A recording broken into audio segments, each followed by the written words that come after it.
I think we are live. All right, we are live on YouTube. That's good to hear. And I'll start the recording. Let me start recording. All right, welcome back to another Crypto Vagabonds Q&A. Today we're gonna give the continuation to the dialogue we began, and I think there's very few people there inviting the discussion on monarchy versus democracy. So I'm glad we want to bring that forward. Today's going to be the second, I think the last part of the presentation about democracy versus monarchy. So let me just do this. I think there's no audio on this one, as far as I know, right? So, No. okay. So, all right, welcome back everyone to another Crypto Vagabonds Q&A. Just remember, everything we produce here is just informational and educational material. Nothing here should be considered financial, tax, and legal advice. This crypto Q&A does occur every Wednesday, 1 p.m. Eastern Time. No holidays, we never stop. It's every Wednesday, 1 p.m. Eastern Time. Also, you can interact with us in Clubhouse Monday to Friday at 7 a.m. Eastern Time. And also, of course, you can always interact with us here, YouTube, Instagram, and X. Just keep in mind that all the things we schedule are on Eastern Time. Today is going to be the part 2 of a conversation, a dialogue that I'm beginning to try to bring forward, which is a discussion about monarchy versus democracy. And I really hope that you guys can put commentaries and your reasons for agreeing or disagreeing, your reasons for being pro or against monarchy on the comments below on this video. So the part 1, if you haven't watched it, please go back to part 1. The first part, we talk about monarchy versus democracy. And of course, here's an example of a country that I'm familiar with, which is Brazil, where we had monarchy before, and now we are in democracy. So we talk in the first part about monarchy versus democracy, and the second part of the part 1, we talk about Brazil monarchy's legacy. And of course, now as we enter the second part and the last part of this presentation, we're going to be talking about monarchy benefits, lifestyle of the people, stability, which was brought by monarchy in the history of Brazil, and of course, the progress which monarchy brought. And then we're going to give a conclusion. And again, this is my view. This is what I have read in history. If you do not agree, feel free to disagree and let me know that in the comments. Now, I'm going to start with the very first benefit. I'm not sure how many monarchies have that, but Brazil's monarchy, we had a person known as Visconde de Mauá. And the reason why I use him is because he became wealthier than the entire kingdom, the entire royal family, as an entrepreneur under the Brazilian monarchy. The Brazilian monarchy really was a pro-free market space, and they did encourage like private sector to grow. There was a lot of support and very little interference on the private sector, and that allowed for one person to become wealthier than the kingdom. And this guy is Visconde de Mauá. And of course, that is how he's known, but his name was Irineu Evangelista de Souza. And of course, he became known as Visconde de Mauá. And he became a very influential entrepreneur in Brazil during the monarchy, as I just mentioned to you guys. And he was pioneered in many things in Brazil. So he was the pioneer on industrialization, also infrastructure development, and he also brought foreign investment to Brazil. Brazil was a place under monarchy that really welcomed a lot of investment.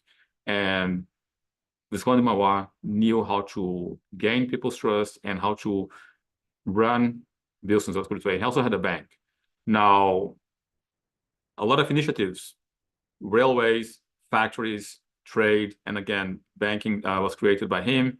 He also was the first one to create a gas company for public lighting in Rio de Janeiro. So the streets were illuminated by a private company in Rio. Also, a railroad in Brazil was pretty much him, pioneered by him. He created the Raiz da Serra in Petrópolis. And you can see the level of construction of the bridge in this image.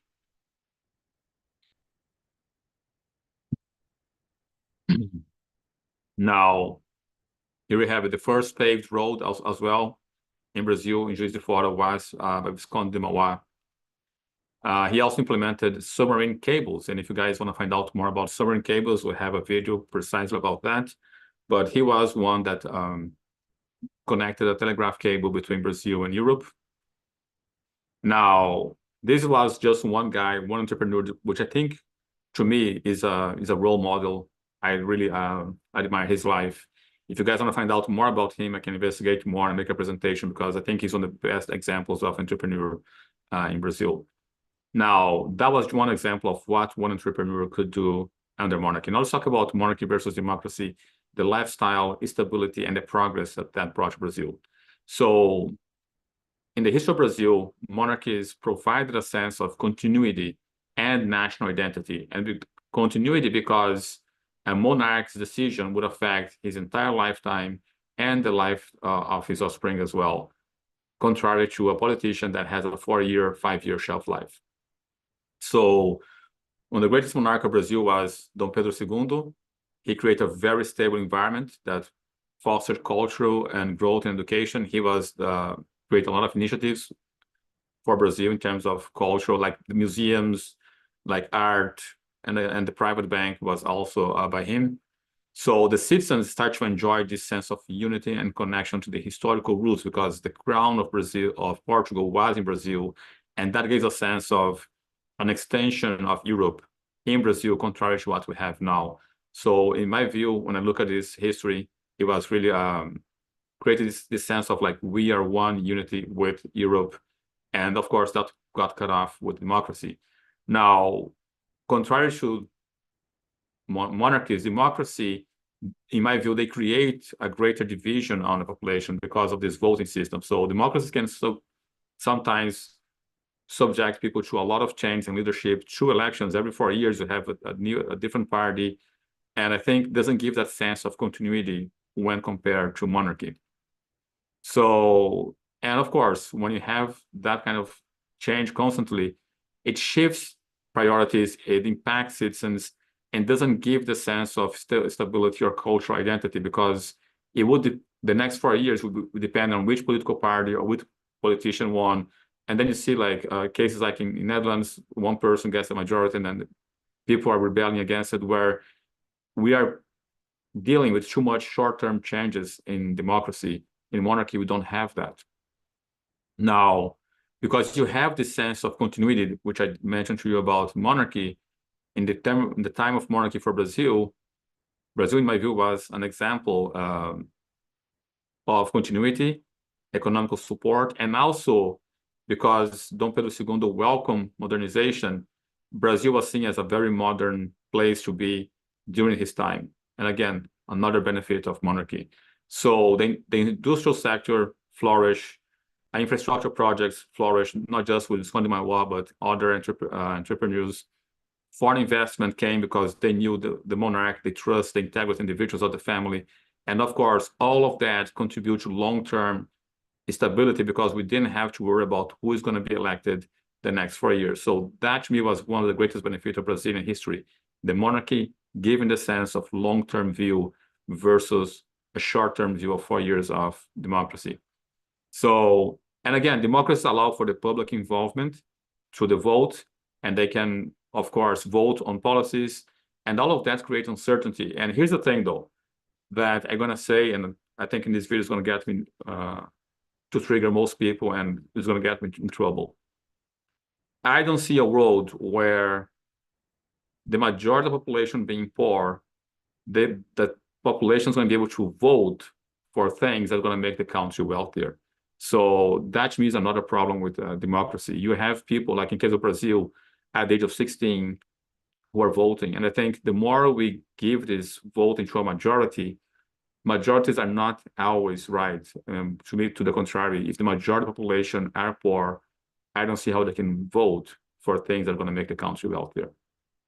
So other thing that happens, for instance, with democracy, which didn't happen in monarchy in Brazil, is this example. And here I'm going to confess something. I lost money with this. We had a president in Brazil, and during his presidency, the nation woke up one morning and all the empty accounts were empty. Not completely empty, but a private account that had anything over $100, it was taken. So if your account balance was $102, the $2 would be gone. If your account balance was below $100, they wouldn't touch you. That's for the private account. The corporate account, the maximum balance was $500. So imagine the nation waking up one day and all the corporates' maximum balance was $500, the equivalent of $500, and the maximum balance on a personal account was $100, and you have to survive. So this is what can happen under democracy, and it's not just Brazil. Other countries have experienced that. We have examples of Canada, where Justin Trudeau just decided to freeze people's account. So I think when you live in democracy, you live in a certain degree of uncertainty, which doesn't happen on monarchy. So, as I mentioned, monarchies often provide a streamlined decision-making, which can lead to quicker responses to crisis and more cohesive government, because the reputation of that royal family is on the line. And once a royal family gets impeached, they cannot come back to power, unlike in democracy. So to me, the Brazilian monarchy experience was a time where Brazil experienced relatively political calm, and they were able to navigate challenges in a way that democracies can't today. So we see anytime there's a challenge on democracy, you see people fighting on Senate, and you see scandalous, at least in Brazil. I have seen a video in Ukraine where someone just exploded a grenade on a council meeting. So those things is because there is lack of stability and division on the population, not sense of unity. So to me, the democratic system can not really deal with challenge, because that challenge divides the population, divides the politicians. And of course, you have then referendums and things being voted, and people are not really enjoying the sense or the results. They don't stand behind the result. So, and also whenever there's a decision to be made on things such as education, decisions that are required to be made quicker. For instance, technology evolves at one pace. The government cannot vote, change on education and change that can pace or keep up with the pace of technology, because they're just too slow. If you try to change anything on a political system, it's just slow. Whereas in monarchy, you have to convince one family and things will change, you know? So yes, monarchy can be very centralized, and that's one thing of like people criticize about monarchy, which is decentralization. However, that centralization can give a national unity and can give a sense of confidence, because people know I'm dealing with that monarch. And one example I can give to you of this is the US feels very comfortable dealing with Arab countries for petroleum, because those countries have one monarch. I can guarantee you, if the US has to deal with those Arabic countries and they were a democracy where every 4 years, 5 years, someone else new is being elected, the US would not be dealing with them the same way that they're dealing. Monarchy, even though centralized, if you have a good monarch and have families that are there, it gives a sense of unity and gives a sense of security for foreign investments. So again, Dom Pedro II, which is the second monarch of Brazil, his period, the period when he was the leader of Brazil, that was a period where Brazil had a stable society. He was very cohesive, and of course, very little internal conflict, because people stand behind the royal family. I'm going to give an example to you. In Netherlands, I walk around and I talk to people. They disagree with politicians, but very difficult very seldom you find someone, for instance, in Netherlands, who are against monarchy. The same thing when I go to the UK, I go to England. People may not agree with the politicians. They want to change the prime ministers, but one saying is we need to end the royal family. So it gives a sense of unity when you have a royal family in the country. Democracy, again, doesn't give that unity, doesn't give that security, because you can be like at the mercy of the majority, you know? And democracies, to me, they do kind of create this division. If everyone wants what's better for the country, why they have to be so divided and be fighting one another? I don't see any problem that can be solved by the people who are proposing the solution fighting one another. So that's my other problem with democracy. So you see here, it impacts security. You see rebellions, you see protests on the streets. You don't see that on, like, for instance, the Saudi Arabia, UAE, countries where have monarchy. They have a better way to deal with things. It doesn't like really end up in so much violence as it does in democratic countries. So to me, the conclusion of this, the monarchy's role to me in Brazil prosperity. I want to say to you guys, and the reason I use Brazil is because after monarchy ceased to exist in Brazil and Argentina, you see things going bad. Brazil is like becoming a very communist country, is to me under the dictatorship. Venezuela, the same thing. Argentina, luckily, elected Javier Milei. I don't see Javier Milei as a savior, but I see someone who may stir the boat in a different direction. So I really hope that in this, I can show you guys how monarchy offer a more stable, a more sense of unity and chances for economic process, chance for economic progress. Again, I'm talking about monarchy. I'm not talking about dictatorship. Now, I gave the examples to you of the reign of Dom Pedro II. It shows how a strong, virtuous monarch can contribute to long-term growth and give a sense of cultural identity to the population that makes an efficient government and a more peaceful internal population. So just to recap, we talk about monarchy versus democracy, and I know there's no many people talking about this. I use the example of Brazil because I believe Brazil had a better, was more respected, was better viewed to the world, external world on the time of monarchy. And I present a few benefits of monarchy, and again, not dictatorship. I show about the lifestyle, how Brazil had more cohesive, more united population, and also examples of how one single entrepreneur could become more wealthy or richer than the crown themselves. And with this, I conclude the discussion. If you do not agree, please let me know on the comments below. Let's at least start a discussion talking about monarchy versus democracy. This idea that democracy by default is good, it doesn't really convince me. And I hope that at least you start a dialogue by making videos such as this one. Now, if you want to find out more about cryptocurrencies and how geopolitical events can affect the performance of your asset, if you want to be in control of your own money, consider joining the Academy. Link for that on the description below of this video. And with this, I wrap up this video, and now we're going to be answering your guys' questions. So if you did like, please like, subscribe, click the notification bell, and I see you guys on the next video. Now we're going to be answering the questions of the audience.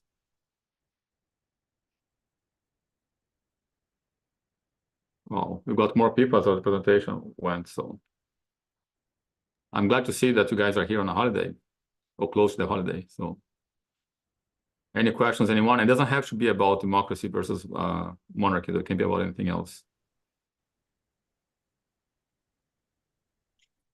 Do you think that in monarchy, those people like that, I forgot his name at the beginning, that he made a lot of Visconde de technology. Mauá? Yeah. Yes. Do you think that only people that knows the king and knows the family is gonna be able to do those things? So here's the thing. He was not known by the king. He was not endorsed by the king. He was not subsidized by the king. He was just free to be entrepreneurial. And in the Brazilian history, he also were at odds with the king.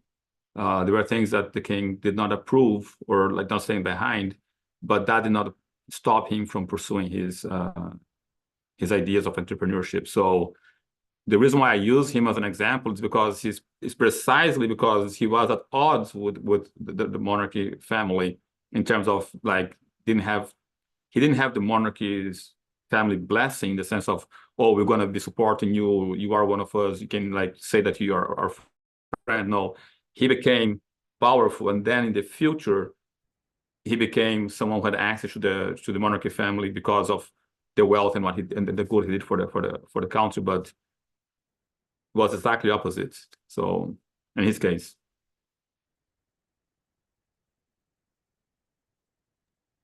All right, thank you. Mhm. Yeah. I was just thinking Yeah. about that while you were Yeah, no, mentioning. Mhm. Visconde de Mauá, I think if you guys want, we can make a, like his life is a very exemplary life. We have entrepreneurs in the US also who refuse to receive any money from the government, but that was already when the US was a democracy.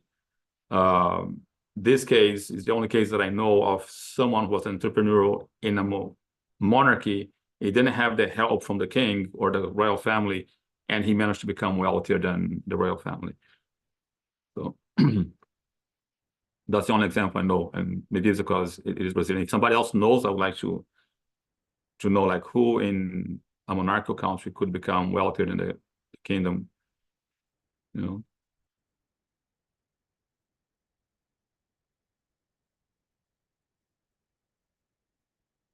So I think no one has questions. They want to go and join their families. So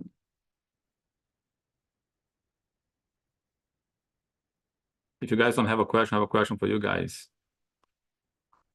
What is your view? Because I know most people think that democracy is just by default, like a great thing. Who is like totally against monarchy? Give me some emoji if you are totally against monarchy. Like you don't think monarchy makes any sense at all. It is something that is outdated.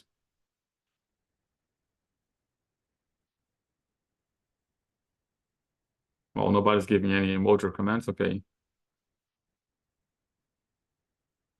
That's strange. Okay, give me a emoji if you already heard someone else arguing in favor of monarchy. Oh, I have Tony joining us today. Hello, Tony. Hello, Booth, and everybody else. Good to be here with you guys. Wow. Sometimes I forget I joined in listening and maybe have a question or two. Thank you. Okay, so we have Bojana saying that monarchy is outdated, that's for sure. Yeah. That's most of the view that people have, though. Go ahead, Ilya. Ross. Hi, Bo. I agree that there are some elements about a monarchy that are positive, that are good in terms of stability. But I think the key word that you described when you were describing the monarchy and why they work is when it's a virtuous leader. And I think that's true no matter what type of leadership it is. And so I think I am not just, obviously democracy doesn't work. The United States is proof of it, right? So we cannot deny that. And the challenge I have, even though there are term limits here, at least for some locally, but and even the president, there are term limits. But even with a monarchy, we just still don't know who the next leader might be. So while there might be a good, virtuous leader at the time that does great things, again, there's no way to predict how the lineage will respond or how they see things differently, how they're changing as society change, their views, their outlook, and things change as society changes, as culture changes, not just around them, but around the world. And I think with the invention of technology, the internet, more people around the world have more insight into other cultures, meaning that now people in different countries or areas have an opportunity to say, hey, they're doing that. Why can't we do that? Or bringing up, yeah, just ideas and things that have become norm, let me say, like in the United States, and other people have now been, just regular citizens have now been exposed to it, and now are saying, well, hey, why isn't our country like that? Why can't we let people do this or do that? So I think based on to where we are today and with technology today, it still wouldn't work. This is my opinion, is that it wouldn't work because we know too much about what everybody else is doing. And there would always be that element of, how do I say it? The grass is always greener on the other side, that thinking that the grass is greener on the other side. So I think that's what we're dealing with overall. in terms of the issues that we have here in the United States, but also that have influence on other cultures around the world because of the internet, the technology. That's it. Thank you. No, thank you. I think you make a good point. Like, I just want to like add to what you say, brother. Thank you for saying like it wouldn't work on countries that are already converted to democracy like the US, right? Like, for instance, I see monarchy working on, for instance, places such as the UAE or like, for instance, Netherlands or UK. Like, I see monarchy working, for instance, in Thailand. I was there very briefly for actually a few hours. So there are places where I see monarchy actually working, you know. It may not work on maybe the US, but I would like to see like within my lifetime a country that went from democracy to back to monarchy and see what the results would be, you know. Because you have only seen the one, right? You have seen like from monarchy to democracy. You haven't seen yet like a country that, at least I do not know any country that was a democracy. Listen, democracy is wrong. Let's go back to monarchy, you know. I want to see the reverse and see what would that bring. Both. I'm thinking that maybe Russia is okay. Officially, we are not monarchy, but we all know what's happening there. We tried democracy from 1991. We had a president, as you all know, and whom we have now is kind of a monarch. And if you saw the condition of the country, it is 1 million times better than it was. I think that is another proof. Yeah, I have to say Russia, I think, is one good case study because Putin is kind of a long-term leader, pretty much like a monarch. And I think another thing that I want to add, Ross, like we know what happens in other places, right? But I'm not sure if we see. I think we have access, if you want to at what happened to other places, because we have also like this like tunnel vision. I was in Turkey over the weekend, and I saw something that I never thought I would see in my lifetime. I really was like, I was really shocked. I wish I had more time to interact with the event, but the place where I bought this hat was sold to me on a store by a woman. Now I have been to Turkey like more than 20 times. Like, I think it's the country that I have visited most in my whole life. I love Turkey, which means I recognize Turkish people. When I interact with them, I recognize Turkish people. And I saw that this woman was not Turkish. And I asked her, like, where are you from? And she told me, I am from Iran. And I dared to ask, I was like, so where you rather live? Is Turkey better than Iran? And she was like, no, I can't wait to go back to Iran. So Iran is better for her. Like, so she saw Iran as, and we have this view of Iran like it's a horrible place for women, right? And she was not wearing a burqa. In Turkey, you don't have to wear a burqa. She was dressed as a modern woman, and yet so I think like we have access and knowledge of what happens pretty much everywhere, but I think that also makes a lot of people go on a tunnel vision, and I think the algorithm feeds us more confirmation of whatever it is that we believe. Like, it takes an open mind and like trying to open. I do this sometimes, like I open windows with a incognito window or like without the cookies, and then I try to like see the other side. I don't think we have that as much now, Russ.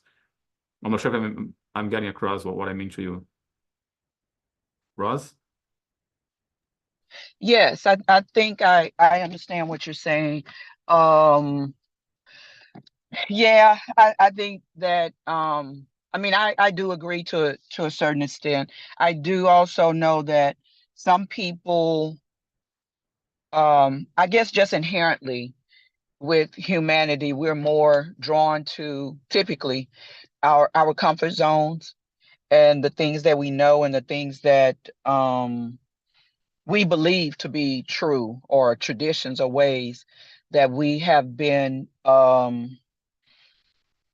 raised with. And so what I also see, I'll say, and maybe correct me if I'm wrong, in the other countries where they do have a monarchy, like it's like when we talk about women's rights, let's just say that, for example, there seems to have been more awareness in some of the other countries for women in other countries that seem to be attracted to, I'll say, the United States based on the freedoms we have here.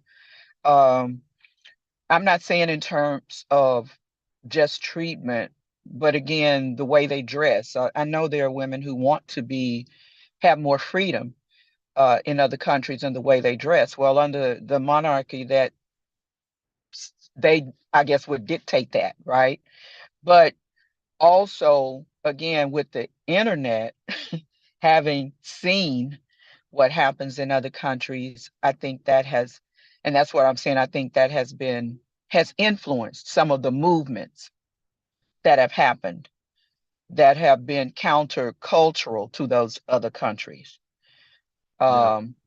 Yeah, and I think that's why the challenge for monarchies today is still a challenge, and I think will be ongoing because of the technology and the awareness and the information that that we just get from the internet.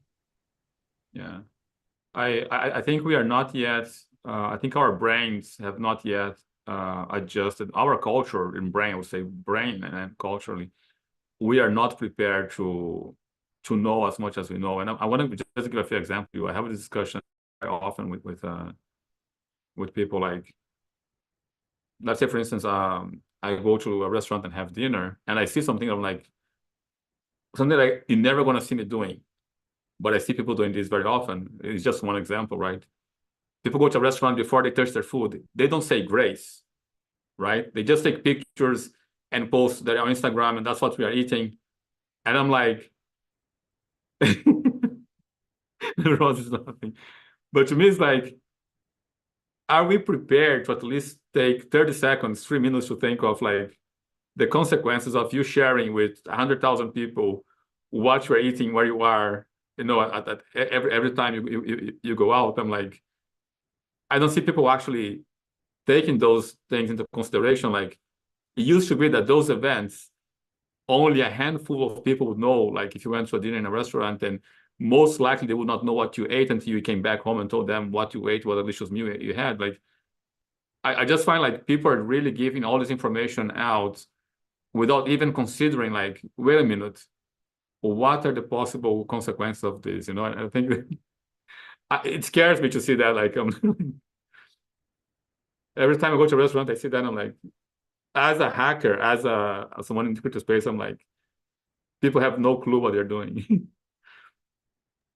I totally agree. It's crazy, but I do. I see it all the time too.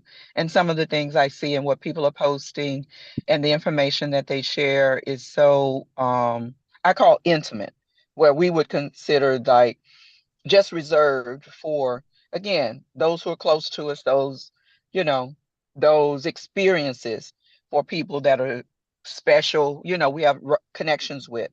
And now, yeah, it's like everything's out there. And so it's just, yeah, it's amazing to watch, I'll say, to sit back and observe.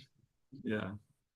I think that's a good way to describe it. Like, we are sharing very intimate information with 100,000 people that we don't even know exist. I mean, I just find that strange to me, though.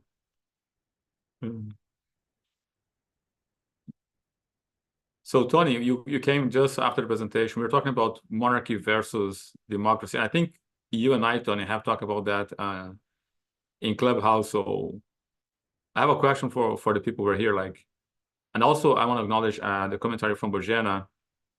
Bojana said that we can think of other options, maybe libertarianism. I think I would say that myself as a libertarian, and I think libertarianism can exist in both system, monarchy and also in a democracy, if we are implemented. I think libertarianism can exist in either or. What is your view, Tony? Because I don't think you, correct me if I'm wrong, like, have you heard of that argument for the monarchy before our interactions, or how you view that now, Tony?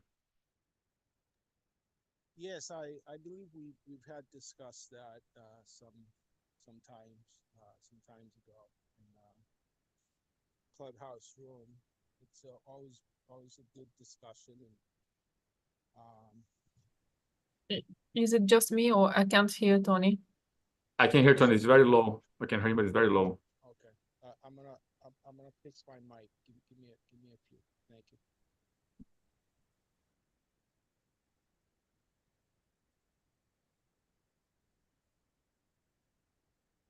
For those who do not know Tony, Tony and I interact at least 5 times a week in Clubhouse for almost 2 years now, if not more.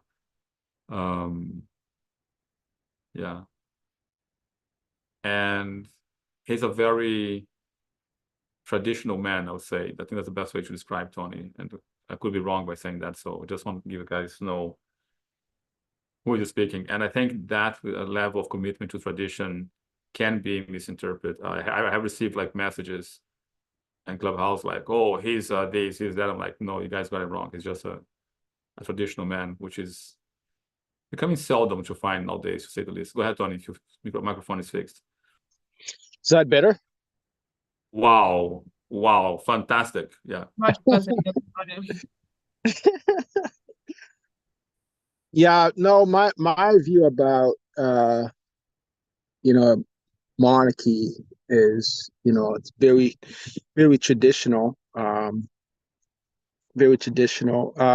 I do have some reservation in terms of, the way in which, for instance, today monarchy, we can take an example of the British monarchy there. I see them as not very effective nowadays in the society. I mean, we sort of have a family that not quite seeing the role that they play in society, or is it that there's a disconnect where they're not quite interacting with the people? I mean, we don't have this here. I'm in the U.S. Maybe there's a lack of education on my end where I'm not quite seeing that the world or the British people are seeing them as really a great example in their society. I think they need to step up and show that they're being productive in this today's society. And I mean, with all the chaos that's happening with, especially there in Great Britain and England, I can't quite see the role that they're playing if it's not being effective. But I'm seeing if I can go a bit further and maybe bring the issue with the sort of like the issues that they've been having with Prince Harry and Meghan Markle. There's been a lot of scandals going on around that family to the point where they left the the monarch and come here live in the U.S. But it seems like their role is diminishing more and more. They're not as important as they used to be. But if anybody can unmic and maybe tell me what have they, Oh, okay. I can give you examples of like their productivity, what you're talking about, right? And why are they still there? I think that's the question, Tony.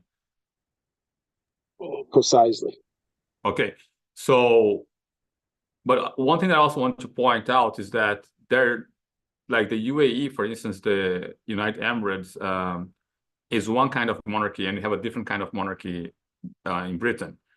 So in UK, what happened is the monarchical family, or the royal family, they are the heads of the state. They are not the heads of government. It's very easy for you to see what the government's doing, and it's much harder for you to see what the head of state is doing, right? So for instance, there's actually I think there's a series on Netflix about the royal family, and you can see, for instance, the conflict in Africa, the Suez Canal, like wars, all of these things, diplomatic relations, that is the head of state in the royal family. So for instance, there was a crisis in UK, and the Queen, in a conversation with US, got some deals that prevent a crisis or prevent a conflict. So that is where the head of the state works. So the royal family in the UK, they're the head of state. They're not head of the government. They got a lot of funds approved to help UK in the time of crisis. They have gotten a lot of military alliance made by the connection with the royal family. They have prevented a lot of conflicts thanks to the connection with the royal family. So it's more like behind the curtain because they're the head of state, not the head of government. Now, for those who may be listening, there's a difference. So the head of state dictates what direction the state is going, the nation is going. So for instance, one good example I can give to you is like in the US, the president is the head of state, and maybe the Congress is the head of government, and the president plays some role as head of the government, but you don't have in the US someone that is only the head of state. One example to look at the head of state is it's very difficult for you to see the US, the next election, make a deal with China and put military bases of China in the US and become communist with Xi Jinping, because the state cannot go in that direction. Now, the government can take measures, can make different deals with China, but not measures that would change the direction of the states. So the state is this big ship that's going in one direction, and the government are the people, like the captain, dictating what happens within the ship. But the direction of the ship, that's the head of state. In the UAE, for instance, the head of state and the head of government are one and the same. So they dictate the direction of the country, and then it's more visible what they're doing because they are the head of state and the head of government at the same time. But there are, Tony, if you like, the thing is, the royal family, in the case of the UK, what they do, you only see afterwards, because it is meetings, it is calls, it is relationships, diplomatic relationships with other nations, and they guarantee things, and it's not really broadcast unless you dig for what they do. The same thing for Netherlands. There are things that happens behind the curtains in terms of the state with Netherlands that is thanks to the royal family. And the population doesn't really get to know that because it doesn't make the headline news as the intervention of the head of the government. Does it make sense, Tony? I'm not sure if let me know if I'm not the right direction, provide you some information on that. No, I am following you. I trying to understand what the role is, and so what you're saying is it's not so much in politics, but they're more of a, trying to keep the as seeing them as role model, and towards like charity, or that the role is more towards they're not head of states, but the role is more I see what you're saying, but like who keeps them going, and because they The don't population, have, taxpayers, taxpayers, right? Is it more of entertainment rather than? So no, here's a real example. Let's just say, Great Britain, that was an ally to United States going into Iraq. That's after 9/11. You all remember Tony Blair. Mhm. Okay, so that's head of states. And the decision was made to the state, or was the royal family play a role in giving the thumbs up that, yeah, we can go and help the Americans, Yes. Yes. So that decision, Tony Blair cannot do alone. Like the prime minister cannot go to a war or change the diplomatic relationships of the country or take decisions that would drastically change the diplomatic relationships of the country without the approval of the royal family. Does it make sense, Tony? Like the royal family dictates all the foreign diplomatic relationships of the country. Does it make sense? Do you hear me? But yeah, I can hear you. But how? Like, to what power do they have? because they're not part of they're not head I'll of explain to state. you. I'll explain to you. So, for instance, the Prime Minister of the UK has to meet with the he had to meet with Elizabeth at the time, but now I think is the king. So the king or the queen, now is the king. So every decision on parliament that has to do with the diplomatic relationship, the foreign relationship of that country, does not go through without the blessing of the royal family. It doesn't even get to be voted. Like the prime minister doesn't even allow the votes to take place if not with the blessing. So there's a meeting, the prime minister and the royal family, they have daily meetings or weekly meetings. I don't know how it is now, but the prime minister have to come to the royal family leader, Elizabeth, and now is King Charles, and say to him, listen, this is what's happening in parliament. Do we have your blessing? What do you want to do? And he has to bring that voice to parliament. And if again, it's not every decision, it's decisions that has to do with the diplomatical and the international relationships of that country. The foreign relationships, the foreign affairs of that country is dictated by the royal family, not by the parliament, not by the prime minister. Can you provide some context in terms of their, the pound, the currency, and if I'm not mistaken, some of them printed with the used to, or maybe still with the picture of the queen on the currency. So can you provide some information how that even possible if they're not, head of states or even elected officials? Okay, so all the colonies, Canada included, has Queen Elizabeth, if I'm not mistaken, on their currency. I think Bojana is from Canada. Correct me if I'm wrong, Bojana. Is it still like the Canadian currency still has the royal family on it? Because you used to have up to 5. Yes, it does. Yes. Okay, so every colony or ex-colony, let's say this, of the UK or Britain that still has the royal family on them, they still pay. It's a small percentage. It's not like something astronomical, but it still pays their due to the royal family. Okay, like Canada, Australia.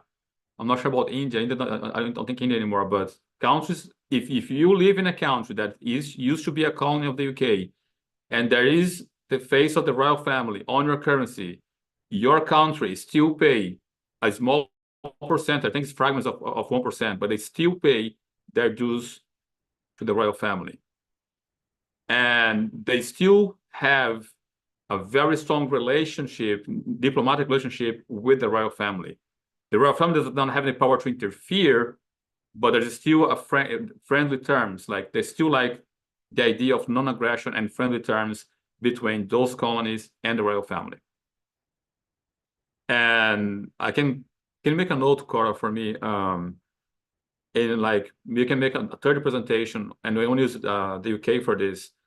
I want to make wars and conflicts that were avoided thanks to the interference of the royal family in the UK. Like there are at least 2 or 3 wars that did not occur thanks to diplomatic relationship of the royal family. And there were also acts of rebellion in Africa that did not go through because of the intervention of the Queen Elizabeth. So it's not just like, how can I say, internally, yes, they give the sense of identity to the nation, but they have a lot of participation on foreign affairs, and those events don't always make the headlines, and the population may not be aware of it, but there is a strong leverage still that the royal families have in terms of foreign affairs with the nation, though. So did that help you, Tony? I think Tony's over. Yeah, no, it does very, very much. What about what's this country name again in Europe? Belgium. They used to have a monarchy, correct? Or do they still have it? Good question. Let me actually search for that. They had one. It's a good question. I think they still have it. There was I used to study back in Haiti, King Leopold the first or the second, right, and especially in their relationship with the Congo and in Africa. Yeah, I'm wondering if the monarchy is still active. It's still alive. It's still active. His name is Philip, I think, and he is in power since 2013. Is it still a monarchy? It's still an active monarchy. Right. So what are the relationships between the monarchies throughout the world, the countries that still, keeping these traditions? I mean, what are the relationships between like the Britain monarchy and whoever still keep the monarchies? Are there any kind of relationships between those monarchies still? There are, Tony. They still go to events together. They still call each other like in regular basis, and they remain friends. Like, for instance, the UK and Netherlands, which were enemies at one point, the monarchical families, they do talk to one another and they do discuss things. And they also have a board of consultants that advise them, or a board of advisors. So that's one of the things that I do like about monarchy. They have a board of advisors that advise them on what is the best for the long term.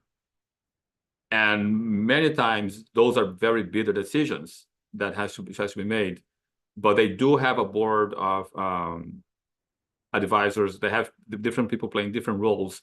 And it may seem strange, but if you look at the structure of monarchy, one I'm using here, the UK, I can also use Brazil, but in UK today, for instance, there are a lot of people that advise the queen or the king and what is the best decision long term.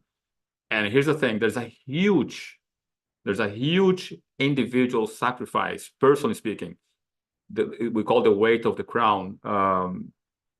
They cannot just marry anyone. And the case of the dimension where the royal got expelled from royal privilege, and they're now in the US, is because they were not willing. You cannot become a king or a queen unless you are willing to do the sacrifice, right? And in the case of that you mentioned, the prince was not willing to do the sacrifice, which is not to marry outside royalty. And that's why the royal families, they're still talking to one another and they're still in friendly terms, because they need to marry another royalty. So for instance, the royal son or daughter of the king of Netherlands can only marry another royalty. So the royal families, they remain friends and remain like really tied together, let's put it this way, because they need to arrange the marriage for their kids. And the marriage arrangement is one of the biggest sacrifice, or is one of the things that show how much willingness it is on the monarch to do the right sacrifice or the necessary sacrifice to be a king or to be a queen. And I think in the case that you just mentioned, the person in particular refused to make that sacrifice. And of course, if you refuse to do the sacrifice to remain a monarch, you get expelled.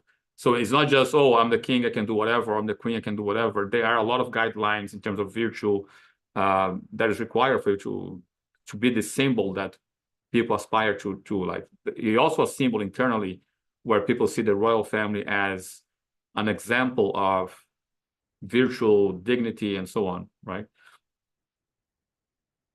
And so I don't want to ask too many questions because there's other people here in the call, but so what exactly do you think, because you mentioned that these, in order for a royal family to be married into another family, they have to be certain conditions and consents.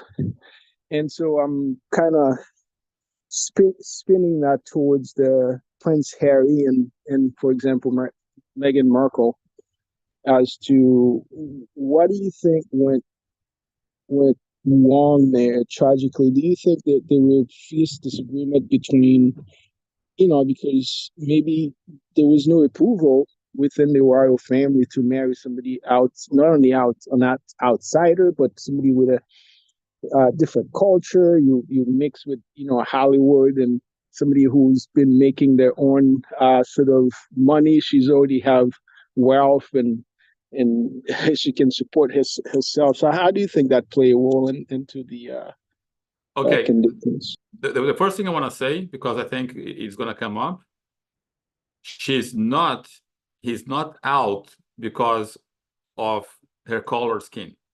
I want to make this very clear. It has nothing to do with her Afro descendants. It has to do with her not being like suitable of royalty, because she's not born into a certain degree of like royal families and dukeness and so on.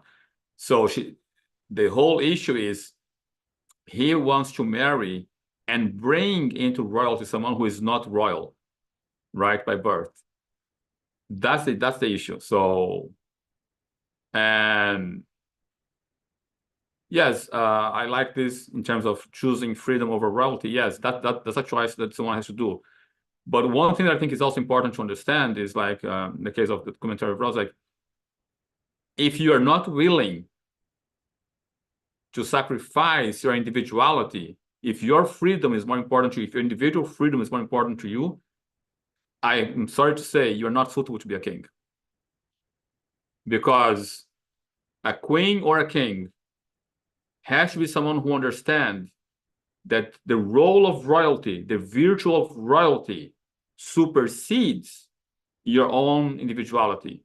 It's a very one thing that I wish people understand is like, to be a king or to be a queen, it is painful. It's not a privilege. It is painful. You have to really kill your individuality and live for something greater than you, which is the royalty. There's one series on Netflix, I think it's called The Crown. I haven't watched the whole thing. I watched a few episodes, but it does show there. It's pretty much inspired on the events of Queen Elizabeth. I really recommend you guys to watch it. If there's one woman that I really admire, it's Queen Elizabeth. I have a very profound admiration for her life. I think in terms of like public figures, I admire her. I admire Leopoldina, which was another royal in Brazil. The first woman in history that I truly admire was Leopoldina in Brazil. And the second woman was Elizabeth, and I feel privileged to be alive on the same time that she was the queen. I recommend you guys to watch so you can understand, like, it is not this, oh, I'm a queen, I can do everything. No, your individuality dies, and you replace that with the virtual and the role of royalty. So yes, if you choose your own personal freedom, excuse me, you cannot be a king. So, unlike politicians, right? Thank you, Ross. Have anyone seen any part of the Crown series? Ross, did you see it? Tony? No, I have not. Well, watch at least a few episodes. You're gonna see a few things there. Go ahead, Georgi. Booth, I have a question out of the topic. Bring it on. I'm playing with KuCoin right now, and Great. and I see that one of the ways to own ramp is through add cash. Yes. What do you think about that? Do you have Add Cash available for you in Bulgaria? I don't know yet because it's not on the App Store, and I have to have it on my computer, and I'm not sure if it's safe enough to have it on my crypto computer. Okay, so which other way you have to add? You have a bank transfer? What is it? Do you have that as the only way to add money, or you have other ways? No, we have SEPA, regular bank transfer. Do SEPA and regular transfer. Don't do apps. And there's one more way. It says easy bank transfer, but I don't know No, what they mean. go for the wire system or SEPA. Do not use already apps. Yeah. wired a small amount of money, but I'll see in a couple of days if it's gonna go through.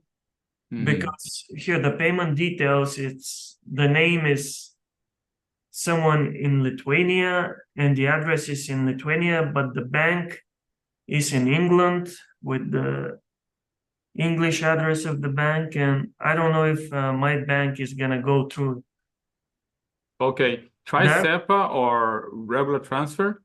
If not, you can use the quick bank transfer. You can use that, but try to avoid the app, Georgi. I'm not sure how to do the easy bank transfer, so I'm gonna stick to SEPA right now. Okay. I'll see what I can do. There is a way to buy crypto with your debit or credit card, but that also works, but then you have a fee, right? You have a higher the fee. fee it's high. I mean, if you want to ramp like $1,000, it's a $50 fee. If it's it's a 5% fee. $2,000, it's $90. Yeah, it's a higher fee. Stick with SEPA.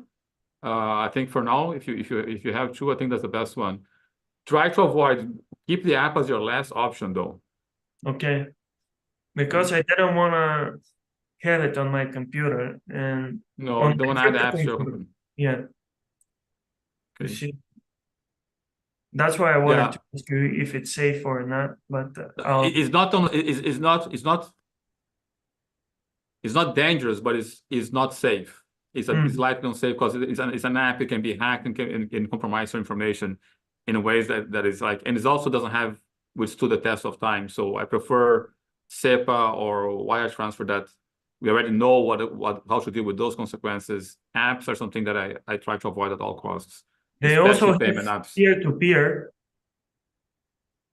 That works as well, but I think because of the European banking, they're going to detect. They have ways to detect. So you don't want to do that, Go with the SEPA, I think, in the case, Georgi. I'll try. I already tried it. I'll see if it's gonna work in a couple of days. Well, no. All right. Thank you. All right. Thank you. All right. And I think this gives us the top of the hour. I think 1 hour and 3 minutes now. Thank you guys for being here. Thank you, Tony. Tony, did I answer you, Tony, on your questions? Do you feel like they're... Yes, no, I appreciate. I mean, I came in a bit late, but it sounds like it was a great presentation. But I'll catch it on the replay. Appreciate you guys, having me. But hopefully next time I can attend, and hopefully, I want to test some of your predictions or belief that you've made, especially on the Clubhouse app, regarding the issue with China, Taiwan, but that's for the next conversation, hopefully. Yeah, I'm going to make another 5 predictions like I did last year, and I'm going to review the ones I did from last year to now. I think the only one, I think I made 5 predictions. I don't remember exactly what the 5s were, but I know one that I did not foresee, which was the possible rise of capitalism in South America with Milei being elected. That took me by surprise. But I think everything else is pretty much spot on. I'm going to make a video reviewing. Do you remember the 5 predictions from last year, Tony? What was that? Do you remember the 5 predictions from last year? I remember a few of them. One was increase of conflict. The second one is getting close to recession. That's not fully there, but we didn't get a recession, but we got like recession in some sectors. So that's partially, it's not totally there. I predict the increase of socialism, especially in South America. We have that as well. But we also had the rise of possible capitalism. Milei surprised me. The other one, the 4th one I remember was we're getting closer to the World War II with increasing frictions and conflicts in different parts of the world, and I think that is materializing. I didn't imagine Israel, but I was talking about increasing tensions in general. So I forgot which one was the fifth one. So those are the ones that I recall from I memory. believe you've made some around, that Taiwan will reunite. I mean, China will reunite Taiwan at some point Yeah. in the future, and that the West won't be able to stop it. It's pretty much a done deal. It's just a matter of time. But yeah, I just wanted to kind of for you to reiterate that, but in the next session, hopefully, and I would have some questions around that as well. But yeah, thank you. Thank you. Appreciate that. All right. Thank you, guys. Appreciate you all. Happy holidays. Merry Christmas for those that I may not see. And for those that I may not see until next year, Happy New Year. See you guys next year, or Merry Christmas. Appreciate you all being here on the 20th of December. For the Academy members, we're going to be there again tomorrow. I don't close, I don't take vacation. I'm always on, so hopefully I'm going to see you guys there. And also I'll be in Clubhouse if the app allows me to connect, because yesterday it didn't allow me to do anything. So appreciate you all. Take care, guys. Much love, respect, and Merry Christmas and Happy New Year to you all. Bye, guys. Bye. Bye, Merry everyone. Christmas to you all. Happy holidays. Thank you. Happy holidays.